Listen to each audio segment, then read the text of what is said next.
The episode you're about to hear is authorised by me, Kate Hulett, at 106 High Street Mall, Fremantle. Democracy thrives, it grows and gets stronger, and it thrives on high expectations. And that's what we want our community to have, the highest expectations of our government. Welcome to A Piece of Kate with me, Kate Hulett, and you, Emma Pegram. We are sitting in Fremantle Port in front of the submarine, the Dry Dock Submarine, which I've been inside of, PS. Ooh. And it was absolutely dead quiet here until the moment we started recording, and literally 50 people had just walked past. Hello. No, you can stay. You're Watch welcome if to you like. stay. Well, we're trying to be dead quiet. Oh, yeah. You want to be a guest? The first person...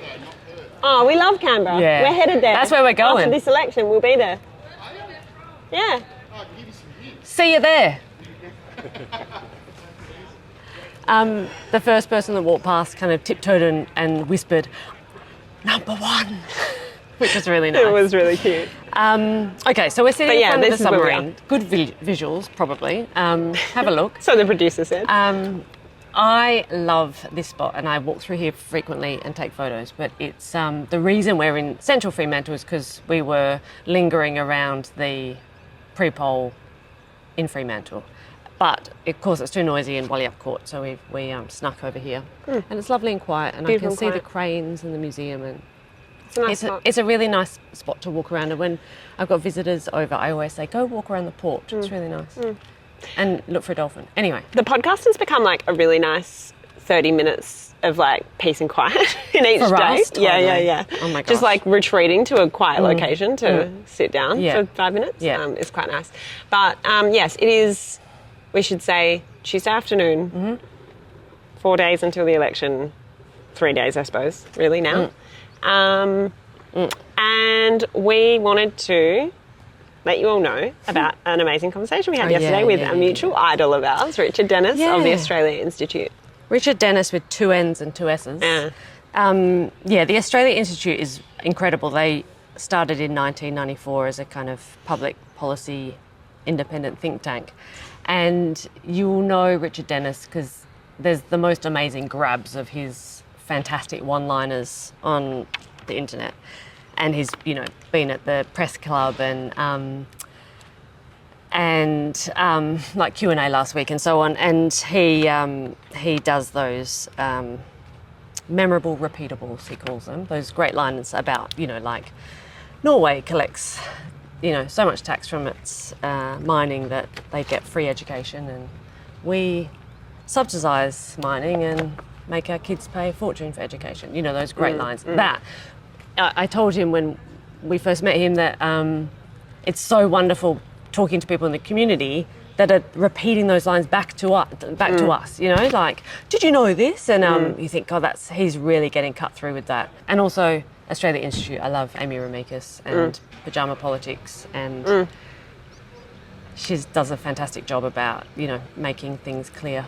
Yeah, so for much people. good stuff coming out of them.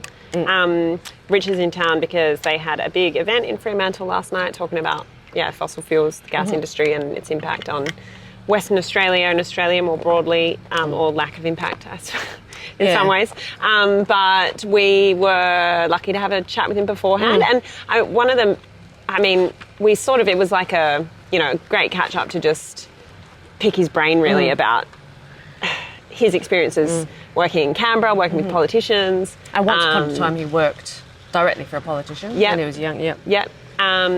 Australian Democrats, did he say? Can't remember. The Democrats, yeah.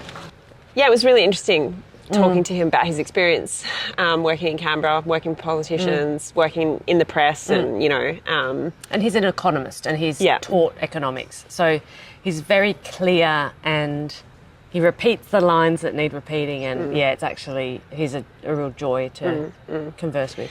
Yeah, and just like whip smart and understands things so intrinsically, but obviously has a lot to say about the major parties, having been, orbiting around them in Canberra for however long.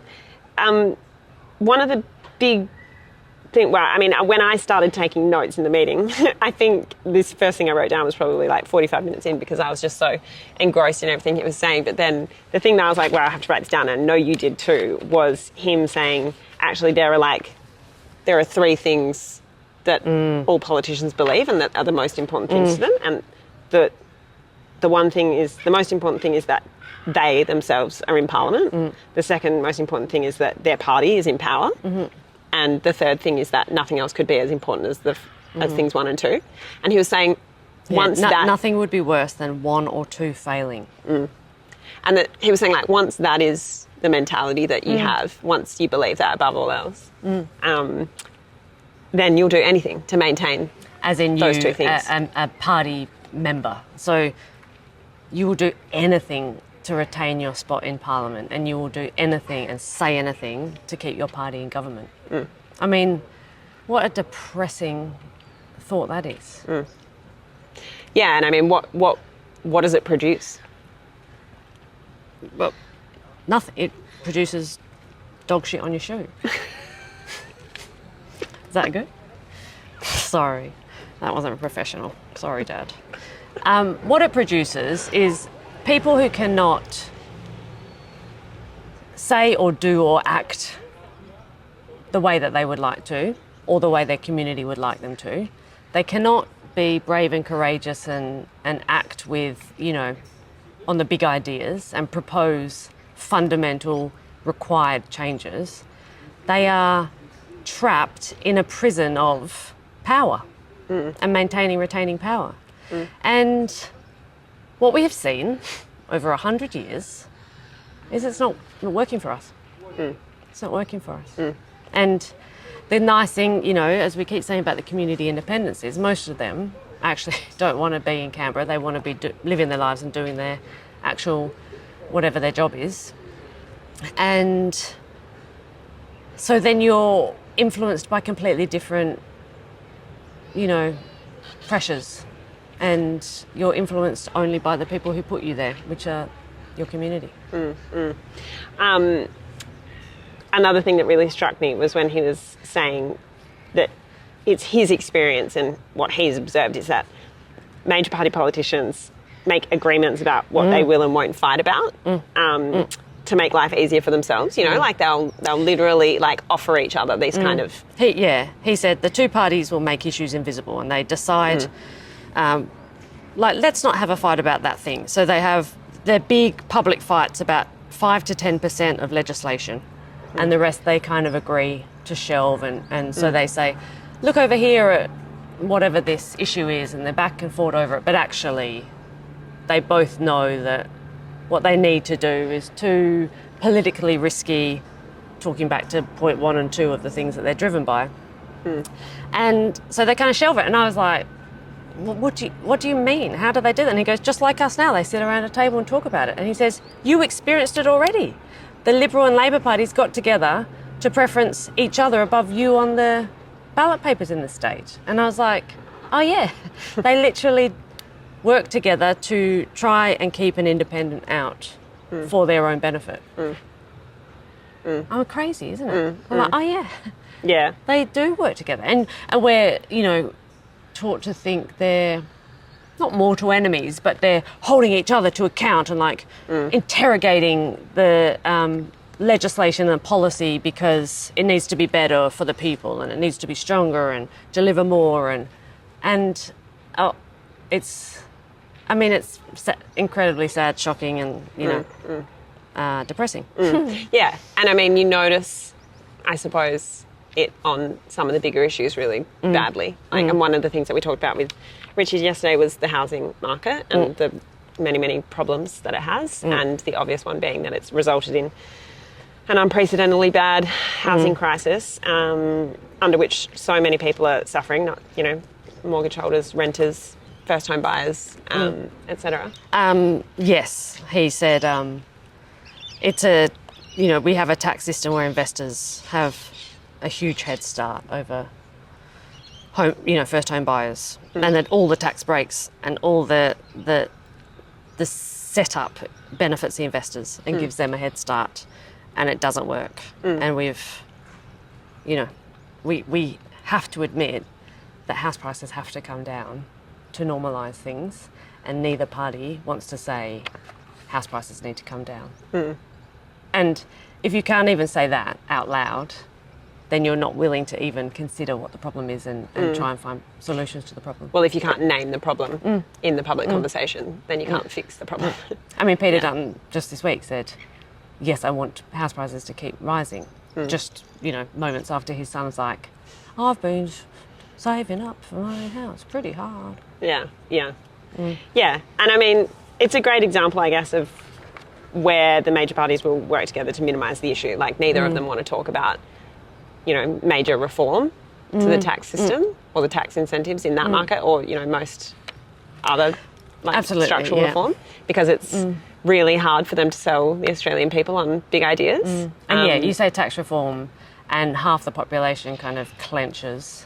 We just often don't understand or don't, or don't have the information the opposition that we need. Comes out with the snappy, they're going to tax your, baby and tax your fingernails or, whatever nonsense they say. But yeah, I mean, that was actually another point that I loved that Richard made. Often, the political conversation is so shut down by these, these reductions of an argument to its most absurd point. It's to this tendency for for politicians or parties or even the media to kind of take what someone says and have a really absurdist reaction to it. To say, what was that great one that he used the example of? Someone says you should drink more water. And the response goes, but if you drink too much water, you might die or something, whatever it was. And it's I just thought that was such a great example of how political conversations often shut down by just suggesting something completely outrageous and ridiculous in response to a completely normal thing that someone's trying to input into a rational conversation. I feel like this, we've talked about this before, but often the shutdown, if we talk about anything, is like, but what about the jobs? Or, but it's for defence, it's national security. And then it's like, oh, well, there's no more conversation we are allowed to have now because you've used the trump card. Which means that actually people are getting ripped off on all of those issues because we can't have a real conversation about them. Exactly. And individually the party's like, well, I can't bring that up because I'll be annihilated by the other party because we've kind of agreed to fight about this thing.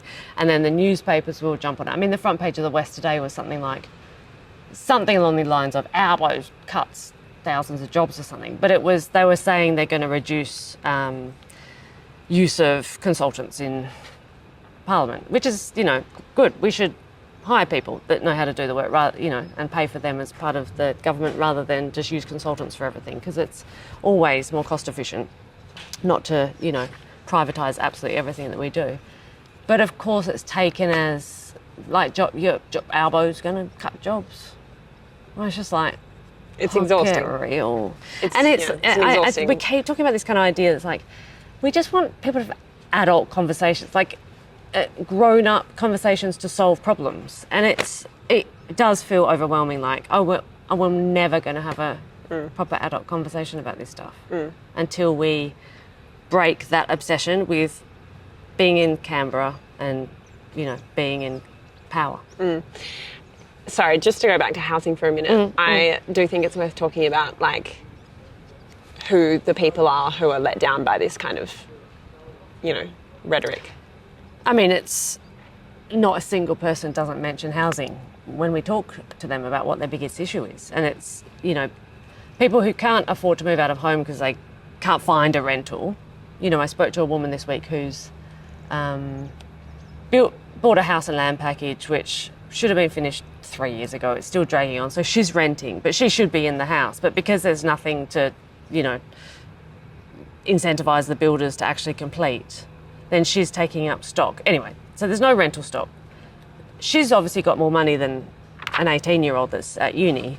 So people are staying at home longer. And then if you do find a rental, rents have gone up 65% or something like that in Freo. They've basically doubled in the last 5 years. How the hell do you save for a deposit? And also, because house prices have gone up 50%, what on earth? I mean, there is absolutely no hope in hell. It's something like if you had a great job, you'd have to save for 70 years, to get even a deposit. And who knows what the banks are going to, it's an absolute pig of a situation that there are some tough decisions that need to be made. And, you know, I really wanted to talk to Richard about that concept that he's been talking about a bit, the model of the Defence Housing Authority, DHA, and replicating that for nurses or teachers or, you know, people who live in a city and maybe on a low income because they're, you know, doing kind of public services. And and they are able to access this low-cost housing, which is subsidised by the government or built by the government. And then that enables people who work and contribute to a city to live in the city or near a school or a university or, you know, whatever it might be. And the government could do that like this, you know, quick as. And that reduces so much pressure from the market for those people to be able to do those jobs, carers, you know, teaching assistants, the people that aren't getting paid bank but want to be able to live near where they're working. It would be amazing to be able to, for the government to support them. Because rental prices have gone up so insanely, and in Freo it's something like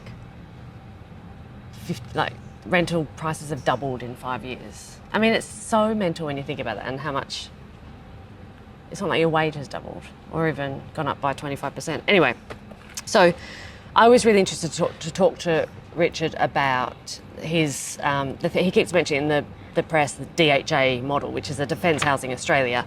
And that is a system whereby the government builds houses for people who work in the defence industry. And I mean, he kind of says that's deemed acceptable because they're defence people are high status. It's like a high status group. So people are like, yes, that's okay that the government builds houses for them. So there's some in Freo, I mean, they're all over, defence houses. Built by the government, owned by the government, and I think they can either rent them or sell them on. But it's effectively a housing authority.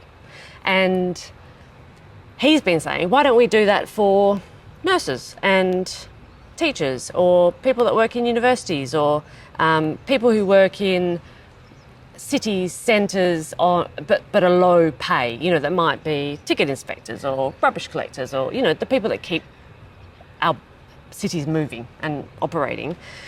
Why don't we make housing for them? And the government then is a, what do they call it? Like I guess just a housing authority. And he says everyone benefits from good public housing. And when, you know, Albo always references the fact that he grew up in public housing, and that was because at that time about 15% of all housing stock was housing authority, public housing. But now it's like 1%. So the media have really effectively demonised public housing the way that they've demonised dole bludgers and they've demonised people that need support, and therefore there is no kind of public positive sentiment to enable this idea. But actually, wouldn't it be fantastic? And yeah, everyone benefits from public housing is a really nice line. And Richard was saying how Australia is uniquely bad in that we've set up housing so that it's about making money and not about keeping people safe and secure. And, you know, we know that somewhere to live and somewhere safe is quite fundamental to everything else that happens in your life. I thought it was interesting him pointing out that, like, Albanese's story about growing up in public housing, when it's understood in today's terms, sounds really remarkable, but like at the time it wasn't, you know, it's like a pretty normal, a more common thing for people to live in public housing because there was more of it. And I heard him, which I think was, to me, I was kind of like, it's so depressing because it's such a deliberate ploy to like capitalise on this narrative about having come up in public housing whilst at the same time doing absolutely nothing to increase public housing stock. Absolutely. You know, as Prime Minister of Australia, like how more people aren't kind of somewhat outraged about that is a bit beyond me. It's really beautiful so shit. Beautiful. Yeah. I'll take a little video and maybe we can insert it if we're allowed.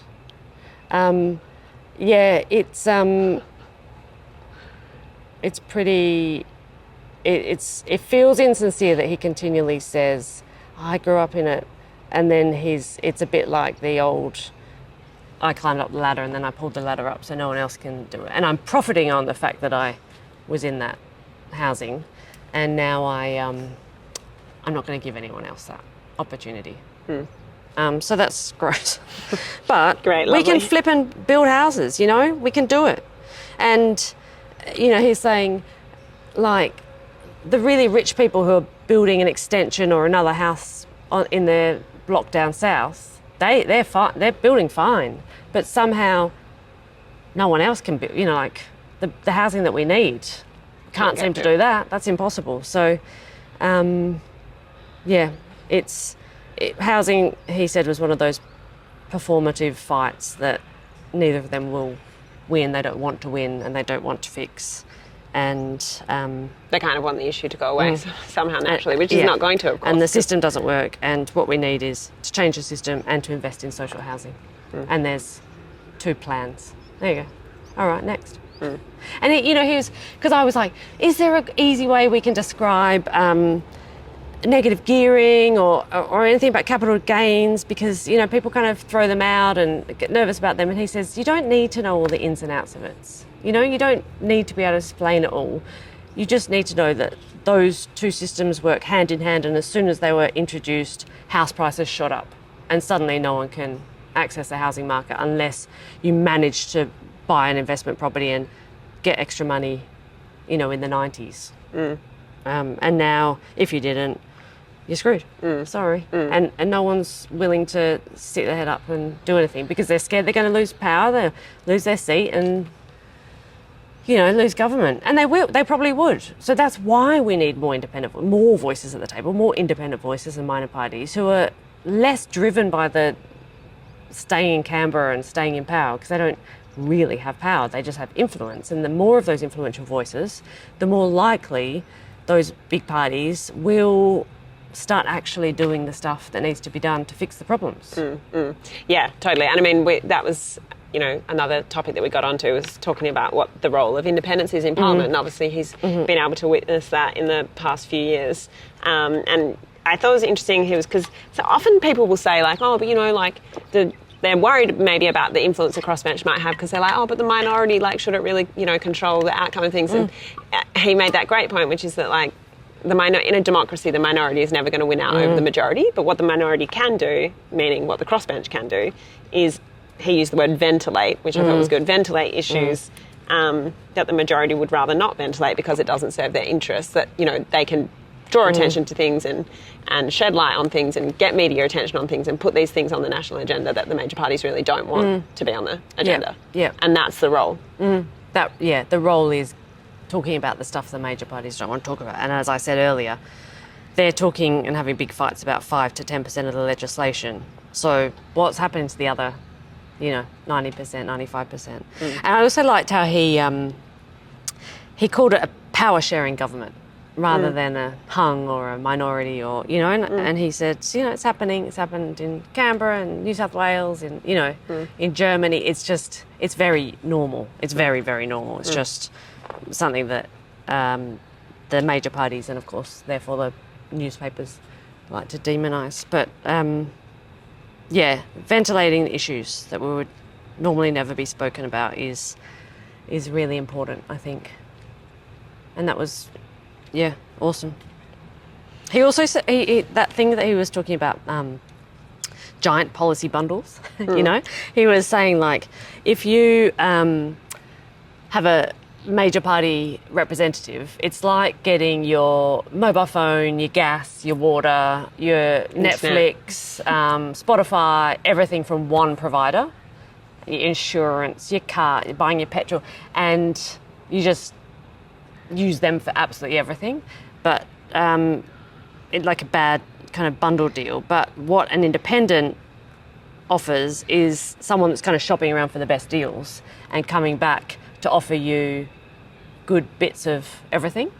And you will always know what I think or feel or want by the way I vote and represent Fremantle in government. But you'll never know what a party MP really knows or thinks because they are unable to speak frankly and vote honestly. They have to vote with their party. So, that example that he gave was how, Penny Wong spent 10 years saying she didn't want same-sex marriage as a gay member of the community. And she had to constantly say that over and over. I mean, I can't even imagine what that would do to you she had to vote with the party. And then, there was a point after pushing and pulling and that she was able to go, look what I've achieved, but she wasn't able to be who she is and she wasn't able to represent that community. And that feels really, really like a huge deficit. Really Yeah, huge and because you deficit. do have to start to question, would we not all be better off if we were having a more honest conversation? And I mean, I'm sure there are people who would say no, but but you have to ask the question at some point, because what we're doing isn't working. Like, we're in so many different, we're in the middle of so many different problems and issues and crises. I mean, so we've got to change something. Yeah, as he said, we've tried this way for 100 years and what's happening in the political landscape is saying that the major two parties have effed it up. Yeah. The independents in particular showed that it's been, messed up, and actually what they want is the stability that we keep describing of like good, sensible, good outcomes, decent arguments to get, good policy. But what's happening is this stupid back and forth, flimsy, flipsy, flopsy crap. With no out, like $4 a week off your extra tax. But I really liked when he said representational democracy is when you elect someone to represent Fremantle in Canberra, but when you've got, Josh Wilson, for example, is here to represent what Albo thinks to Fremantle. So it's like he's representing the Labor Party in Fremantle, whereas what we want is someone to represent Fremantle in Canberra. And I thought that was pretty nice. And, if people like what they see, they will vote for it again and again, So if we get more independents, great. If people think that the Liberal Party and the Labor Party are doing a great job, then, they'll vote for them. Yeah, and as someone said earlier in the day, we were having a chat and they made that great point that, like, if in 10 years the independents don't exist anymore, because the major parties have paid attention and, reformed themselves and now act in everyone's interest, Wonderful. and great, Parliament can go, whatever, back to whatever equilibrium it will exist in. Yeah, I said that and on we'll a all be happy. podcast recently. It's like, who knows if it's 10 years, 20 years, forever, will it swing right away from the major parties and then they come back and go, we've reformed, we are listening, we've got more female representation and we're more whatever. And if so, what a brilliant outcome. Because we could just Exciting to go think back about. to get back behind my counter and Back to the shop. sling some cards, I mean gift cards, not playing cards. I think that's summarises it nicely. I think I'm just scanning the other notes I took. So, he says with AUKUS, it's like, who knew we were that rich? Who knew Australia could have $360 billion? And he said how AUKUS is a good one that fails on policy, it fails on process, and it fails on our priorities.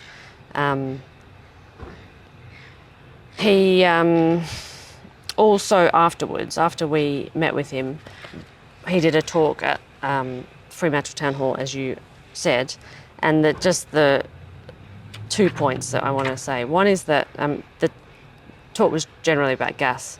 In the last 10 years, we've seen a 300% increase in gas production in Australia. 300%. And, we've been told by scientists and experts that, one, it's bad for the climate and it's warming our climate. Two, we don't need it because we've got plenty. And three, we're not making any money from it. And to that end, over the past 5 years alone, so last 5 years, We have given away $170 billion of gas for free, our country. Imagine if that 170 billion was being paid into our schools, education, hospitals. Like a sovereign fund that paid for public housing or something. Homes. Everyone's got a house. There's no worries about that. And you know, he's saying people that we elect are okay with this, you know? They're okay with it. Well, I mean, I suspect many of them aren't, but they're not going to say that. Well, because And they've got therein to lies the- represent. Yeah, exactly. That's the problem. Yeah, I mean, I've got literally 15 pages of notes, and it's... This chat kind of got depressing. Yeah, I'm sorry. Okay, you I'm don't going to need to be end sorry. with, and I put this in, I wrote an EDM afterwards, and it says, democracy thrives, it grows and gets stronger, and it thrives on high expectations. And that's what we want our community to have, the highest expectations of our government. And I think when we see through our campaign people starting to pay attention and, you know, ask really basic or hard questions, their expectations are getting higher. And then they're expecting more from their leaders. And then they want better outcomes. And then we ask for better outcomes by voting differently, you know? And that's electric, you know? We want democracy to thrive. Because if you are so bored and you're like, it's so rubbish, I'm just going to turn off, then people can do anything. They can spend $360 billion on submarines. They can give away their gas for free. They can take a job once they've left Parliament that's, you know, at one of the fossil fuel companies. It's through low expectations that is enabled. So we want to lift expectations and get better outcomes. And that's what we're working on. And that's why we're here. That's it. That's it.